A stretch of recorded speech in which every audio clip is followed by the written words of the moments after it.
Nature's luxuries ರೆಸಾರ್ಟ್ನಲ್ಲಿ ರಾಯ್ ಅವರ ಅಂತಿಮ ದರ್ಶನಕ್ಕೆ ವ್ಯವಸ್ಥೆಯನ್ನ ಕಲ್ಪಿಸಲಾಗಿದೆ. ರಾಯ್ ಅಂತಿಮ ದರ್ಶನಕ್ಕೆ ಅವಕಾಶವನ್ನ ಮಾಡಿಕೊಡಲಾಗಿದೆ. ಅವರು ಬಯಸಿದಂತೆಯೇ ಬನ್ನೇರುಘಟ್ಟ ರಸ್ತೆಯ ನೇಚರ್ಸ್ ಲಕ್ಸುರಿ ರೆಸಾರ್ಟ್ನಲ್ಲಿ ಬೇಕಾದಂತಹ ಎಲ್ಲಾ ವ್ಯವಸ್ಥೆ ಆಗಿದೆ. ಕಾನ್ಫಿಡೆಂಟ್ ಕ್ಯಾಸ್ಕೇಡ್ ರಾಯಲ್ ಹಾಲ್ನಲ್ಲಿ ಅಂತಿಮ ದರ್ಶನದ ವ್ಯವಸ್ಥೆ ಆಗಿದೆ. ಸಿಜೆ ರಾಯ್ ಮೃತದೇಹದ ಎದುರು ಅವರ ಪತ್ನಿ ಮಕ್ಕಳು ಬಿಕ್ಕಿ ಬಿಕ್ಕಿ ಅತ್ತಿದ್ದಾರೆ. ಅಂತಿಮ ದರ್ಶನವನ್ನ ಪಡಿತಾ ಇದ್ದಾರೆ ರಾಯ್ ಕುಟುಂಬ. ಮಕ್ಕಳ ಕಣ್ಣೀರು ಒಂದ್ ಕಡೆ, ಅಂತಿಮ ದರ್ಶನದ ವ್ಯವಸ್ಥೆ ಜೊತೆಗೆ ಈಗ ತಾನೇ ಅವರ ಮೃತದೇಹವನ್ನ ಚರ್ಚ್ಗೆ ಶಿಫ್ಟ್ ಮಾಡಲಾಗಿದೆ. ಅಲ್ಲಿ ಪ್ರಾರ್ಥನೆ ಕೂಡ ನಡೆಯುತ್ತೆ. ಈಗ ಮೃತದೇಹವನ್ನ ಚರ್ಚ್ಗೆ ಶಿಫ್ಟ್ ಮಾಡಲಾಗ್ತಾ ಇದೆ ಅನ್ನುವಂತಹ ಮಾಹಿತಿ ಸಿಗ್ತಾ ಇರುವಂತದ್ದು. ಅದಾದ ನಂತರದಲ್ಲಿ ರೆಸಾರ್ಟ್ಗೆ ಕರೆತರಲಾಗುತ್ತೆ. ಅಂದ್ರೆ ನೇಚರ್ಸ್ ಲಕ್ಸುರಿ ರೆಸಾರ್ಟ್ನಲ್ಲಿ ಅವರ ಅಂತಿಮ ದರ್ಶನಕ್ಕೆ ವ್ಯವಸ್ಥೆಯನ್ನ ಮಾಡಲಾಗಿದೆ. ಮೊದಲನೇದಾಗಿ ಚರ್ಚ್ಗೆ ಮೃತದೇಹವನ್ನ ತೆಗೆದುಕೊಂಡು ಹೋಗ್ಲಾಗತ್ತೆ. ಅಲ್ಲಿ ಅವರ ಪಾದ್ರಿ ಅಥವಾ ಧರ್ಮಗುರುಗಳಿಂದ ಪ್ರಾರ್ಥನೆಯನ್ನ ನಡೆಸಲಾಗುತ್ತೆ. ಅದಾದ ನಂತರದಲ್ಲಿ ನೇಚರ್ಸ್ ಲಕ್ಸುರಿ ರೆಸಾರ್ಟ್ನಲ್ಲಿ ರಾಯ್ ಅವರ ಅಂತಿಮ ದರ್ಶನ ನಡೆಯುತ್ತೆ. ಅದಾದ ನಂತರದಲ್ಲಿ ಅಲ್ಲೇ ಅಂತಿಮ ವಿಧಿವಿಧಾನಗಳು, ಕ್ರಿಶ್ಚಿಯನ್ ಸಂಪ್ರದಾಯದಂತೆ ವಿಧಿವಿಧಾನಗಳನ್ನ ನೆರವೇರಿಸಲಾಗುತ್ತೆ. ಯಾರು ಕೂಡ ನಿರೀಕ್ಷೆ ಮಾಡಿರಲಿಲ್ಲ ಇಂಥ ಒಂದು ನಿರ್ಧಾರವನ್ನ ರಾಯ್ ಮಾಡ್ತಾರೆ ಅಂತ. ಮೊನ್ನೆ ಇದ್ದಕ್ಕಿದ್ದಂತೆ ಆತ್ಮಹತ್ಯೆಗೆ ಶರಣಾದ್ರು ರಾಯ್. ಈಗ ಅವರನ್ನ ಕಳೆದುಕೊಂಡಂತಹ ಕುಟುಂಬ, ಸಂಬಂಧಿಕರು, ಅವರ ಆಪ್ತರು, ಅಭಿಮಾನಿಗಳು ದುಃಖ ತಪ್ತರಾಗಿದ್ದಾರೆ. ಅವರ ಅಂತಿಮ ದರ್ಶನವನ್ನ ಪಡೆಯೋದಕ್ಕೆ ಸಾಕಷ್ಟು ಸಂಖ್ಯೆಯಲ್ಲಿ ಆಗಮಿಸ್ತಾ ಇದ್ದಾರೆ. ಈ ಬಗ್ಗೆ ಹೆಚ್ಚಿನ ಡೀಟೇಲ್ಸ್ ಅನ್ನ ನೀಡ್ತಾರೆ ನಮ್ಮ ಪ್ರತಿನಿಧಿ ಶಿವಪ್ರಸಾದ್. ಶಿವಪ್ರಸಾದ್, ಸದ್ಯ ಮೃತದೇಹವನ್ನ ಚರ್ಚ್ಗೆ ತೆಗೆದುಕೊಂಡು ಹೋಗಲಾಗುತ್ತೆ ಅಂತ ಹೇಳಲಾಗ್ತಾ ಇದೆ. ಅಲ್ಲಿ ಯಾವ ರೀತಿ ಎಷ್ಟೊತ್ತವರೆಗೆ ಇರುತ್ತೆ, ಅದಾದ ನಂತರದಲ್ಲಿ ಯಾವ ರೀತಿ ಕ್ರಿಯೆಗಳು ನಡೆಯುತ್ತೆ ಶಿವಪ್ರಸಾದ್? ನಾಗರಾಜ್, ಇಂದು ಮೂರನೇ ದಿನ ರಾಯ್ ಅವರು ಮೃತಪಟ್ಟರು. ಇವತ್ತು ಬೆಳಗ್ಗೆ 9:30ರಿಂದ ಮಧ್ಯಾಹ್ನ 3 ಗಂಟೆವರೆಗೂ ಕೂಡ ಬನ್ನೇರುಘಟ್ಟ ಮುಖ್ಯ ರಸ್ತೆಯಲ್ಲಿರ್ತಕ್ಕಂಥ ಕಾನ್ಫಿಡೆಂಟ್ ಕ್ಯಾಸ್ಟಲ್ ನೇಚರ್ ರೆಸಾರ್ಟ್ ನ ಒಳಭಾಗ, ಲಕ್ಸುರಿ ರೆಸಾರ್ಟ್ ನ ಒಳಭಾಗದಲ್ಲಿ ಅವರ ರಾಯಲ್ ಹಾಲ್ನಲ್ಲಿ ಅವರ ಮೃತದೇಹವನ್ನ ಅಂತಿಮ ದರ್ಶನಕ್ಕೆ ವ್ಯವಸ್ಥೆಯನ್ನ ಮಾಡಲಾಗಿತ್ತು. ಮಧ್ಯಾಹ್ನ 3 ಗಂಟೆವರೆಗೂ ಕೂಡ ಕೇರಳ ಮೂಲದ ಉದ್ಯಮಿಗಳು, ಅವರ ಸಂಬಂಧಿಕರು, ಆಪ್ತರು ಸೇರಿದಂತೆ ಅವರ ಕುಟುಂಬ ವರ್ಗದವರೆಲ್ಲರೂ ಕೂಡ ಅಂತಿಮ ದರ್ಶನವನ್ನು ಪಡೆದುಕೊಂಡು ಇದೀಗ ಈಗಾಗಲೇ ಅವರ ಪಾರ್ಥಿವ ಶರೀರವನ್ನ ಬನ್ನೇರುಘಟ್ಟ ಮುಖ್ಯ ರಸ್ತೆಯಲ್ಲಿ ಇರ್ತಕ್ಕಂಥ ಸೆಂಟ್ ಜೋಸೆಫ್ ಚರ್ಚ್ಗೆ ತೆಗೆದುಕೊಂಡು ಹೋಗಲಾಗಿರ್ತಕ್ಕಂಥದ್ದು. ಅಲ್ಲಿ ಸಾಮೂಹಿಕ ಪ್ರಾರ್ಥನೆಯಲ್ಲಿ ಅವರ ಕುಟುಂಬದವರೆಲ್ಲರೂ ಕೂಡ ಭಾಗಿಯಾಗ್ತಾರೆ. ಆ ಬಳಿಕ 1 ಗಂಟೆಗೆ ಅವರ ಒಂದು ಗಂಟೆಗಳ ಕಾಲ ಅಲ್ಲಿ ಪ್ರಾರ್ಥನೆಯನ್ನು ಸಲ್ಲಿಸಿ ತದನಂತರದಲ್ಲಿ 4 ಗಂಟೆಯ ವೇಳೆಗೆ ಅವರ ಪಾರ್ಥಿವ ಶರೀರವನ್ನ ಮತ್ತೆ ಅವರು ಇಚ್ಛಿಸಿದಂತಹ ಸ್ಥಳದಲ್ಲಿ ರಾಜ್ಕುಮಾರ್ ಪಾರ್ಕ್ ಏನಿದೆ ಅದರ ಒಳಭಾಗದಲ್ಲಿ ಅಂತಿಮ ವಿಧಿವಿಧಾನಗಳನ್ನ ಕ್ರಿಶ್ಚಿಯನ್ ಸಂಪ್ರದಾಯದಂತೆ ನೆರವೇರಿಸಿ ಅವರ ಅಂತ್ಯಕ್ರಿಯೆಯನ್ನ ಮಾಡಲಾಗುತ್ತೆ. ಇನ್ನೇನು 1 ಗಂಟೆಗಳ ಅವಧಿಯಲ್ಲಿ ಅವರ ಅಂತಿಮ ವಿಧಿವಿಧಾನ ಪ್ರಕ್ರಿಯೆಗಳು ಕೂಡ ಮುಗಿದು ಅಂತ್ಯಕ್ರಿಯೆಯಲ್ಲಿ ಅವರ ಕುಟುಂಬಸ್ಥರು ಹಾಗೂ ಅವರ ಆಪ್ತರು ಕೂಡ ಭಾಗಿಯಾಗಿರ್ತಾರೆ. ಈಗಾಗಲೇ ಅವರ ಅಂತಿಮ ದರ್ಶನಕ್ಕೆ ಬಂಗಾರಪೇಟೆಯ ಶಾಸಕರಾಗಿರ್ತಕ್ಕಂಥ ಎಸ್.ಎನ್. ನಾರಾಯಣಸ್ವಾಮಿ ಹಾಗೂ ಸಚಿವ ರಾಮಲಿಂಗಾರೆಡ್ಡಿ ಕೂಡ ಭೇಟಿಯನ್ನು ನೀಡಿದ್ರು. ಚಿತ್ರರಂಗದ ಕೆಲವು ಅವರ ಕಲಾವಿದರು ಕೂಡ ಭಾಗಿಯಾಗಿ ಅವರ ಅಂತಿಮ ದರ್ಶನವನ್ನ ಪಡ್ಕೊಂಡಿರ್ತಕ್ಕಂಥದ್ದು ಮತ್ತು ನಾಗರಾಜ್.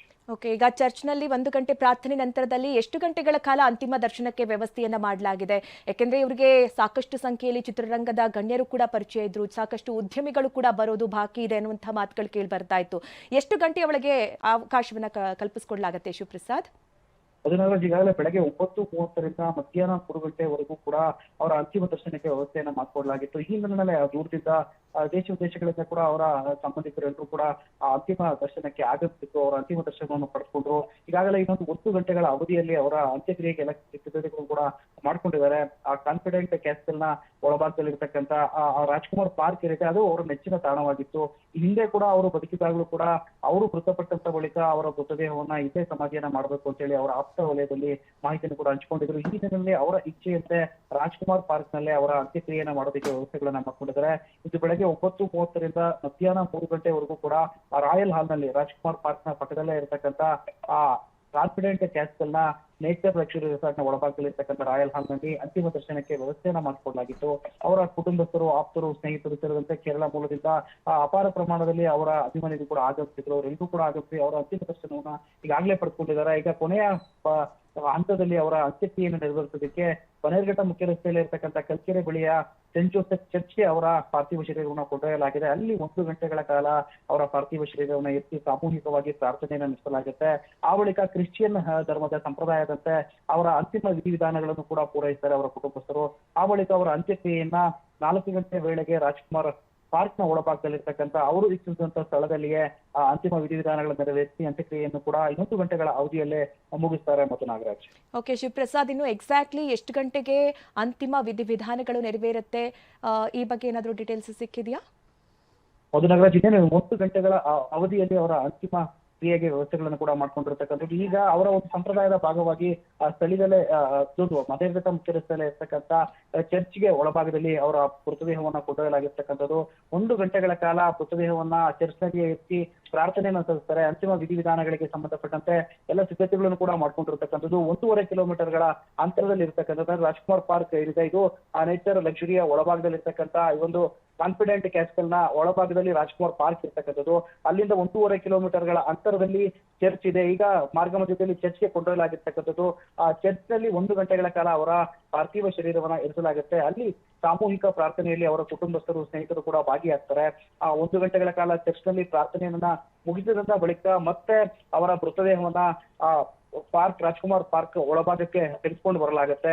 ಅವರು ಇಚ್ಛಿಸಿದಂತ ಸ್ಥಳದಲ್ಲಿ ಈಗಾಗಲೇ ಅಂತ್ಯಕ್ರಿಯೆಗೆ ವ್ಯವಸ್ಥೆಗಳನ್ನು ಕೂಡ ಮಾಡ್ಕೊಂಡಿರ್ತಕ್ಕಂಥದ್ದು. ಕ್ರಿಶ್ಚಿಯನ್ ಸಂಪ್ರದಾಯದಂತೆ 4 ಗಂಟೆ ವೇಳೆಗೆ ಅವರ ಅಂತ್ಯಕ್ರಿಯೆ ಪೂರ್ಣಗೊಳ್ಳುವಂತಹ ಸಾಧ್ಯತೆ ಕೂಡ ಇರ್ತಕ್ಕಂಥದ್ದು ಮತ್ತು Nagaraj. Okay Shivaprasad, thank you ನಿಮ್ಮೆಲ್ಲ ಡೀಟೇಲ್ಸ್ಗಾಗಿ. ನಾವು ನೋಡ್ತಾ ಇದ್ದೀವಿ, ಒಂದ್ ಕಡೆ ಸಿ.ಜೆ. ರಾಯ್ ಅವರ ಪಾರ್ಥಿವ ಶರೀರ ಇನ್ನೇನು ಕೆಲವೇ ಹೊತ್ತಿನಲ್ಲಿ ಚರ್ಚ್ಗೆ ತೆಗೆದುಕೊಂಡು ಹೋಗಲಾಗುತ್ತೆ. ಅಲ್ಲಿ 1 ಗಂಟೆಗಳ ಕಾಲ ಪ್ರಾರ್ಥನೆಯನ್ನ ನೆರವೇರಿಸಲಾಗುತ್ತೆ. ನೀವು ಇನ್ನೊಂದು ಭಾಗದಲ್ಲಿ ಗಮನಿಸಬಹುದು, ರಾಯ್ ಅವರು ಬಳಸ್ತಾ ಇದ್ದಂತಹ ಕಾರ್ಗಳು, ಅವರಿಗೆ ಕಾರ್ ಕ್ರೇಜ್ ಅನ್ನೋ ತುಂಬಾ ಇತ್ತು. ಈ ಬಗ್ಗೆ ಸಾಕಷ್ಟು ಸಂಖ್ಯೆಯಲ್ಲಿ ಎಲ್ರಿಗೂ ಕೂಡ ಗೊತ್ತು. ಯಾಕೆಂದ್ರೆ ರಾಯ್ ಹೊಸ ಮಾಡೆಲ್ಗಳ ಕಾರ್ ಬರ್ತಾ ಇದ್ದಂತೆ ಅದನ್ನ ಕೊಳ್ಳುತ್ತಾ ಇದ್ರು, ಮತ್ತೆ ಸೋಷಿಯಲ್ ಮೀಡಿಯಾದಲ್ಲೂ ಕೂಡ ತುಂಬಾ ಆಕ್ಟಿವ್ ಆಗಿದ್ರು. ಹೀಗಾಗಿ ಅವರ ಕಾರ್ ಕಲೆಕ್ಷನ್ ಬಗ್ಗೆ ಸಾಕಷ್ಟು ಸಂಖ್ಯೆಯಲ್ಲಿ ಜನ ಅವರನ್ನ ಅಪ್ರಿಶಿಯೇಟ್ ಕೂಡ ಮಾಡ್ತಾ ಇದ್ರು. ಮತ್ತೆ ಅವರಿಗೆ ಆ ಕಾರ್ ಕ್ರೇಜ್ ಅಷ್ಟು ದೊಡ್ಡ ಮಟ್ಟದಲ್ಲಿತ್ತು. ಹೀಗಾಗಿ ಒಂದು ಬದಿಯಲ್ಲಿ ಅವರು ಬಳಸ್ತಾ ಇದ್ದಂತಹ ಕಾರ್ಗಳನ್ನ ಕೂಡ ಕರೆಸ್ತಾ ಇರುವಂತದ್ದು, ಅಂದ್ರೆ ಕರೆತರ್ತಾ ಇರುವಂತದ್ದು. ಒಂದು ಕಡೆ ಅವರ ಪಾರ್ಥಿವ ಶರೀರ ಸಾಗಿ ಬರ್ತಾ ಇದ್ರೆ, ಇನ್ನೊಂದು ಕಡೆಯಲ್ಲಿ ಅವರು ಬಳಸ್ತಾ ಇದ್ದಂತಹ ಕಾರ್ಗಳು, ಅವರ ಬಳಿ ಇದ್ದಂತಹ ಕಾರ್ಗಳನ್ನ ಕೂಡ ಕರೆತರಲಾಗ್ತಾ ಇರುವಂಥದ್ದು.